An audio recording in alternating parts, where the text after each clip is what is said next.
amepakwa mafuta. That's why unaambiwa unapoenda kuombewa, angalia ni pastor, gagua ni pastor wa aina gani. Hata the Bible says taste the spirit. Daktari, before you even move, there are these people who say pastor ameniombea na nimeweka dawa kando. Ushampa, wewe ni daktari, ushampa dawa zinazostahili. Akishaombewa paketi za dawa zinapakiwa kando na anabaki na ile imani. How is that? Mimi nasema ni vizuri kuwa na hekima. Chanzo cha wokovu lazima uwe na hekima. You have to have wisdom. Yes. Because fearing of God is the beginning of wisdom. Ukishaokoka unapewa hekima na akili ya kuitumia. Na tunaambiwa tuwe as wise as snake. Na tuwe calm as dove. Kwa hivyo tunasema ni vizuri unapoombewa kuwa na imani, lakini dawa kuwa nazo. Naendelea kutumia dawa. Okay. Continue with taking your medication together with faith. I was in South Africa and I met how South Africa doctors does. Wanakuambia kama una imani yako na nini na nini, kuja na mtu wako. Wanafanya seminar, wanaambiwa usiache dawa. Na wewe mganga unapoona mtu amekuja yeye ni mganga, waganga wanafikanga kwa anakuja wanapelekwa seminar.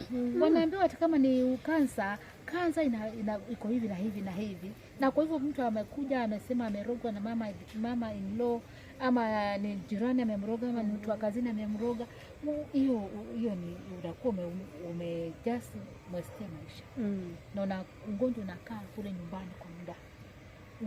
Ile tunaita nao delayed diagnosis and treatment, na ina kill even inazuia prognosis ama matibabu kuwa mazuri. Unaona?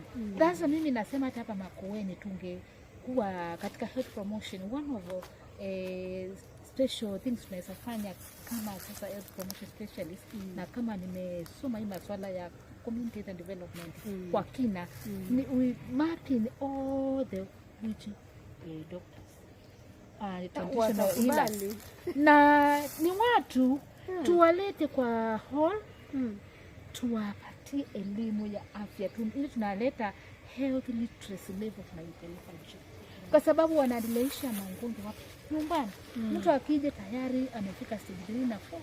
Okay. Akiwa na kansa ataambiwa damu imekunywa na maji imekunywa na chura, imekunywa na mother in law, ni devil worshiping. Mimi na South Africa, mimi nilienda South Africa na nikaona hata polisi kule, polisi wakiwa kuna mwizi amewasumbua sana, wanaita watu na wanakalisha tumetafuta hii. Hata Ghana it is something done, even do the police also wakiona kuna mtu amekuwa sugu sana, wametafuta vitu, security issue imekuwa shida, wanawaita help us. Sasa hii ni kuwaleta kwa level, kwa level hili tuko nayo. Wacha wakuje kwako, lakini wakija wa refer, wapatie card, referral card, wawalete hospitali waendee na matibabu. Na mimi I'm not promoting mambo ya waganga na wachawi, hapana. Nasema health literacy level iende juu. The same way you did with midwives, Yes. Tuliona wale wamama wanakufa kule nyumbani. Nawaambia wakati umewapata ni sawa wahudumie, lakini watume kwetu kabisa. Hata kuwahudumia wasihudumia, wapokee. Then escort them. Okay. Escort them. Because they trust you, lakini escort them to the health facility. Because itakuwa sasa kansa imeenea na huku unamwambia, unaona sio sina hemolyze the red cells, damu inaenda chini. Unamwambia ni majibu. And it is the same thing that watoto wanapata na kansa. Si ndio kuna childhood illness ni kansa. Watoto wanapata na hii uvimbe wa kichwa, brain tumor, tumbo na kuanga, pia wanapata na hiyo ya white cells na kuwa na mifupa. Unaona? Na nimekuambia hata watoto wanaambiwa huyu ni ule wa mezanisha ndiye amenifanyia mtoto ubenekana. So ndio tuepukane na hii mambo ya kuchanganya mambo ya miti. Ukunywe dawa miti ya kienyeji na dawa za hospitali atakubali kuchanganya. Lakini kuenda university tutakuta wana kitengo cha matibabu ya mitishamba na kuna matibabu ya madawa za hospitali. Kwa hivyo kabla hujayatumia onana na daktari. Kuna dawa asichanganye, usikimbiliana hivi ni sumu. Dawa hiyo ukikunywa na hiyo ukinywa unaenda na haribu ufungo kabisa. Unaharibu ini. Na unazuia, ina bind, inaitwa binding huko ndani. Ina bind ile kazi nitakana ifanye hiyo dawa, inazuia. Kwa hivyo dawa haiwezi kwenda kwa damu katibu kile kinatibu. Kwa nini? Manake the components ambazo ziko kwa mitishamba na zile ziko hospitali singia hawaelewani. Siambatani. That's why ingine inakuwa sumu. Unakunywa hivi mwili wote unakuwa yellow. Umeharibu liver. Unakunywa hivi figo asifanyi kazi, zimeharibika. So we are saying that tukatae miti ya shamba nyingine ni mzuri. Lakini kuna ule utaratibu. When to take. Kama kuna hizi dawa za BF Suma kama umewahi sikia. Hizo ni dawa nzuri sana. Na hiyo ni aina ya matunda na aina ya vegetables zimetengenezwa. Na siku hizi kuna technology imekuja ya kwamba unaweza angalia mtu fulani na fulani. Maanake university iko shule ya hiyo pekee. Unakuta unapata dawa nzuri sana. Lakini usichanganye. Na kama unatumia hii uonane na daktari wako na pia na huyu pia aonane na daktari wako ili usaidike. Remember, maisha hakuna kuipata supermarket ama hardware. Life is life na is very sacred. You have to be manager and you have wisdom. Na hapo madam vile umesema kusema mambo ya kusema kansa ni uchawi, kansa ni majini, atumefanya kosa kwa Mungu ni punishment, ama kansa hii ni yani ni ya kuleta fulani amekurushia majini ndio awe mtajiri. Hiyo ni miiko. Hiyo ni mambo yamepitwa na wakati. Ni mila ambazo hazina maana. Now I'm uprooting them today. Kansa ni non-communicable disease. Na kansa tumesema is an uncontrolled division of abnormal cells ambazo zinaweza move from one cell to another. Na ni vile tu hapa kueleza kansa kwa lugha yetu ya Kimugu, wezi wananchi waelewa zaidi, lakini hiyo nimeeleza itawasaidia. Na watoto ni wepi ambao wanapata hizi chanjo za kansa? Sasa huwa katika kuzuia kansa tumesema njia moja ni from sexual intercourse. Hiyo ni ya cervical cancer. Ni abstain from sexual intercourse. Why? Because HPV, human papillomavirus, inatoka kwa mwanaume through sexual intercourse. Na sasa tunasema wasichana wetu kwa abstain. Na waambianga wafunge central bank isifunguliwe na mtu nasipiane pin mpaka wa machue. Unaelewa? Alafu multiple sexual partners inachangia sana. Manake unachukua mwanamume pale, unachukua huyu na huyu na huyu. Mimi nimefanya research ya masuala ya cervical cancer. Unaona? Nimefanya research 18 to 50 women in Nakuru. Na nimesema multiple sexual partners inachangia wanawake kupata kansa ya cervix. Unaelewa? Cervical cancer. Even to the women. Even kuolewa na kuwa umesoma, hiyo itakuzuia uwe usipate cervical cancer. Kuwa umeolewa, kuwa ati umesoma, kuwa ati nini. So hiyo ni mambo ya cervical cancer. Unaelewa? Tumesema multiple sexual partners. Then starting that sex early also is a problem. For cervical cancer. What is the age that should be started? Sexual intercourse. Yes. At least sasa mwili wako ukishakuwa sawa. Kenya wanasema above 18, lakini mimi husema 20 years and above. Is when the sex. Because below it's not too late. 20 years. 18 years. Nasema 18 years is adult in Kenya.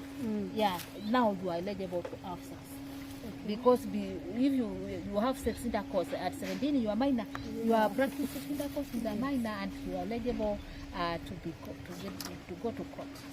So above 18, now Kenya guarantees you to be an adult. So having sex, that one you will have no issue. But now to have one with a faithful husband, one your husband, right? Married. Ama kama uko married, one faithful. Na kama hauna sasa tunasema tumia pinga ambao ni kondo. Kondo msiende tukasema. Na watoto sio wa hiyo. Watoto mambo ya kondo. 17 years and below abstinence abstaining. Kabisa. Hata kama umefikisha 18 19 na hujaolewa, you can abstain until you get one. Okay. Yeah, who is Phoebe? Now that's why now after that, now by 25 years you start screening.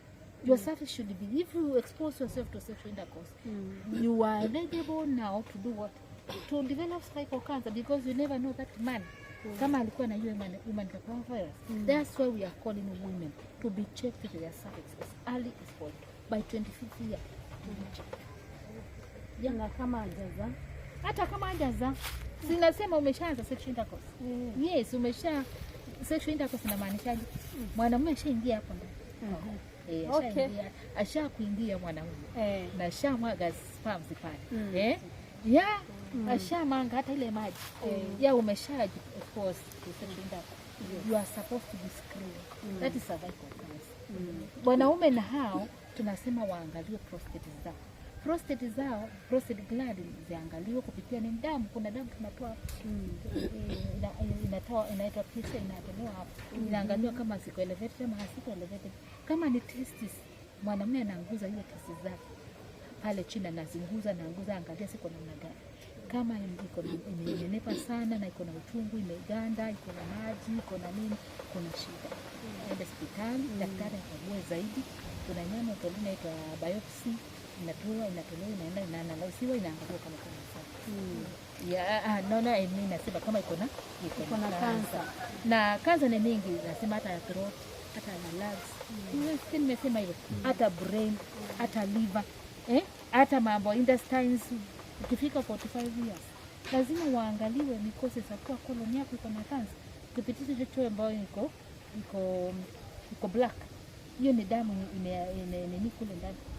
And I guess these processes za kupimwa cancer, they're the ones that people are scared about. Sasa they don't know first. They don't know what we have for them to prevent late diagnosis.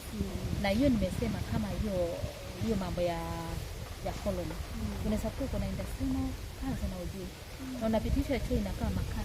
Ujui unasema ni peptic cancer, unasema ni nini, tunawaza what? Ni cancer ya duodenum. Ama colon. Unataka uje uangalie. That's why kuna ultrasound inapigwa.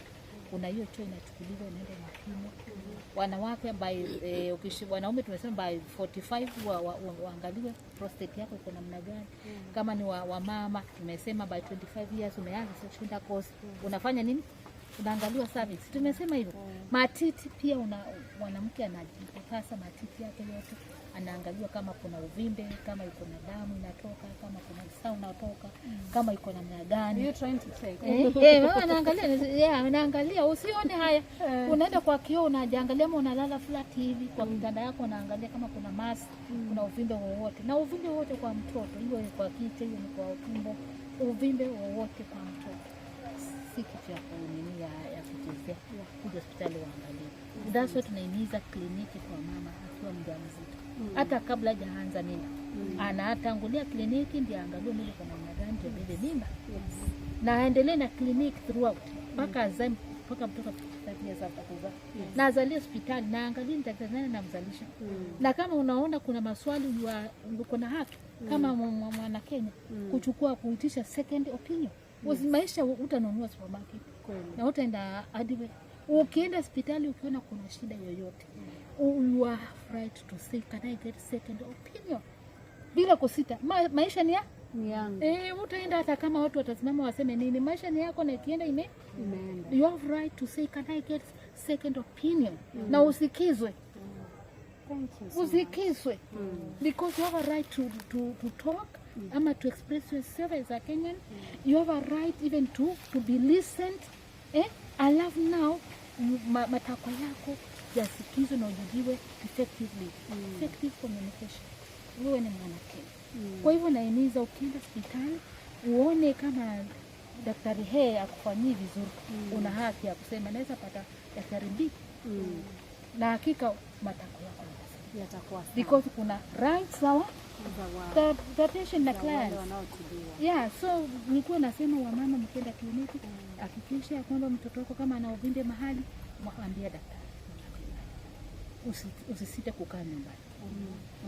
Na ngozi yako iko namna gani? Unakagua ngozi yako iko namna gani? Because hata kansa inashika ngozi. Kunywa maji kwa wingi, hakikisha hujakuwa kwa jua. Kama unaenda kwa jua, vaa kofia, vaa gloves, vaa boot. Wale wanafanya kwa dai ama industries wanashika mambo ya dai, na nisishike hivi. Tumia protective gears. Unaelewa? Then kama makoni kuna ultrasound